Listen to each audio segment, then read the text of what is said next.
You know, I'm not gonna make any more video in driving for now.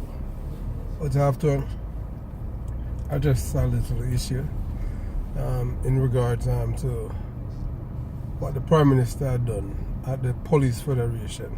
It goes to show you that this man have zero respect. So you have a prime minister, the Prime Minister of Jamaica, who have zero respect for the police. He has a lot of respect for the military, because if you notice, his former security advisor is now the Commissioner of Police, a man with zero law enforcement experience or certification. But you know, in Jamaica, from your political affiliated, you know, you can be anything. You understand what I'm saying? They can, if you're a labor right and the labor right is in power, they can turn the groundskeeper into the chancellor for the University of the West Indies. You know, because that's how these people operate. So that's why even the roads that they fixed there in Jamaica, you know, after it fixed, 3 weeks after that, there's pothole in the road, because you know they're using masons to do to asphalt the roads there, and that's how things is done in Jamaica. You know, everything is done. It has to do with politics. You understand? So you know, when the Prime Minister went to the Police Federation conference and disrespected the police, you know, talking about their affiliation and alignment with Dons, you know, this man forgot or is ignorant of the fact that it's more than 2 years ago, one of Jamaica's most notorious, when I say notorious, I'm not talking about somebody who was wanted or anything like that, but everybody know about George Pang, you know. And when you hear George Pang, first thing, you know, might come to mind, why George Pang is an all-time bad man. You understand? So he had a birthday party in Jonestown, Bibao Posse corner. We know that in Jamaica, when they talk about posse is not it's not any people that affiliate with music. Posses are normally gangsters, you understand? Just like how you have the shower posse, the gully man posse, you know the gully man posse, they were affiliated with some people that went to George Pang birthday party. Burke, the former PMP chairman, Colin Campbell, Philip Palwell. These are all PMP people that are affiliated with the gully man them and the people, the gunmen them back in the 80s, some Warwicker, you know. These are people who are political appointee, you know. These are people who are politicians, you know, big time PMP politicians. You understand? These people didn't have any problem with criminals, you understand? Because it's been said that you know, back in the 80s, Jared Flash and Tony Brown, these are people from East Kingston that they had killed a government official, you know, because you know these bad man, gunmen, Dons, they had received contract, you know, to kill this permanent secretary back in the days. You understand? Because you know, he was not playing ball with the Michael Manley administration. So you know, these men, you know, just went and kill the permanent secretary, and then they were transported to Cuba. You know, Cuba is normally a place in the Caribbean where, you know, anytime, because the Cuban communist government is affiliated more with the PMP, is affiliated with the PMP government through Michael Manley.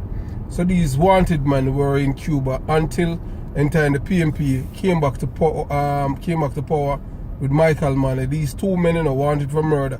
That's how it is in Jamaica. You know. They are wanted for murder. They come back and they execute warrants on them, but nothing, because all the witnesses die or migrate, or you know, or the file missing. So when the Prime Minister talking about that, but remember, you know, I remember if half his cabinet, you know, was there at George Pang's birthday party, you know, in Bibao, at Bibao corner in Jonestown. You understand? Bibao Posse, you know, these people are bad men, you know, gunmen, you know. You understand? In Jonestown, maybe every other house is now 2019 have a gun now. You understand? Because that is what Bibao Posse is all about. You know. So for the Prime Minister to do that is very, very disrespectful. But it's only show that it is lack of respect for the police. You understand what I'm saying? Because if you notice, you know, who is in charge of the police force is somebody who has no law enforcement experience. A fake police officer. That man could not even get a security job in America because he's not a certified law enforcement officer. But that's how it is in Jamaica, you know, the elitists. You have to understand, you know, the real criminals in Jamaica, you know, are the ones that you don't see, you know, the people who live on the hill. These people who are educated but they're involved in criminal activities. And to them, they are very upset that these people who are from poor background, you know, and most of them, they are from the rural part of Jamaica. The parents are poor people, most of the farmers, and know that they have a little education now. They, you know, they can, they have this exorbitant amount of powers that goes out even into the sea of Jamaica. So these people, they hate them. So, you know, they have been trying to do everything to dismantle, denigrate, belittle the police force.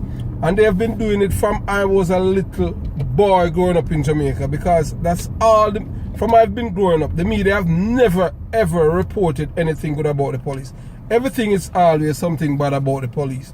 And it seemed like it even seeped into the psyche of the man who is the Prime Minister of Jamaica, in which he is supposed to be the biggest champion of law enforcement and the rule of law in Jamaica, because he's the head of state. But it doesn't work like that in Jamaica, because he knows that, the Prime Minister knows that if he is a man, I'm talking St. Andrew Holness, who's from Ensom City, the current Prime Minister of Jamaica, you understand? He knows that if he is in support of, if he comes out publicly and support the police in Jamaica, he knows that he doesn't have any vote, and he knows that even in constituency, they will get somebody to replace him. You understand? Because he's just a figure, you know, because these politicians, you know, they report to the dons, you know.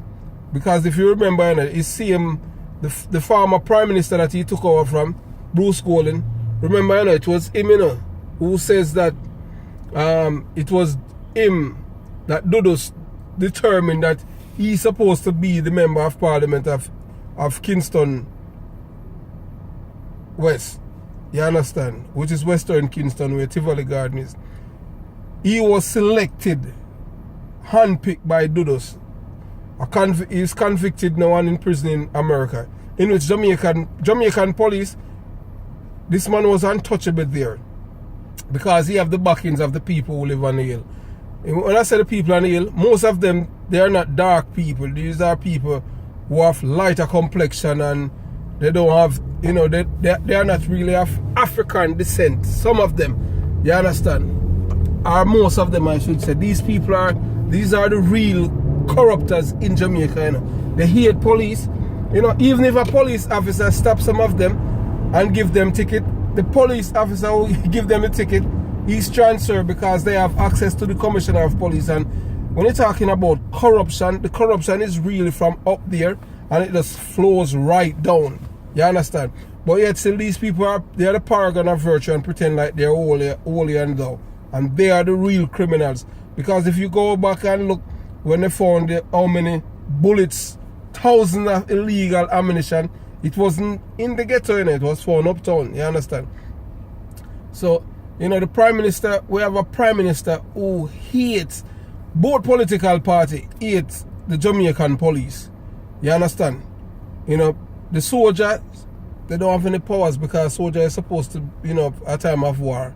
I don't see the reason to have a military in Jamaica when Cuba is not going to attack, because there's nothing in Jamaica that Cuba wants. You understand? And you know the America wouldn't even stand by and let that happen. So I don't see the reason for us to have a military there. You understand? A little army, because even the army can't even take on the gunmen them in Jamaica. You understand? Because look, they don't even have respect for soldiers anymore. In 1 week, they killed 2 soldiers in the parish of Clarendon, and nothing happened. Back in the days, that would not happen.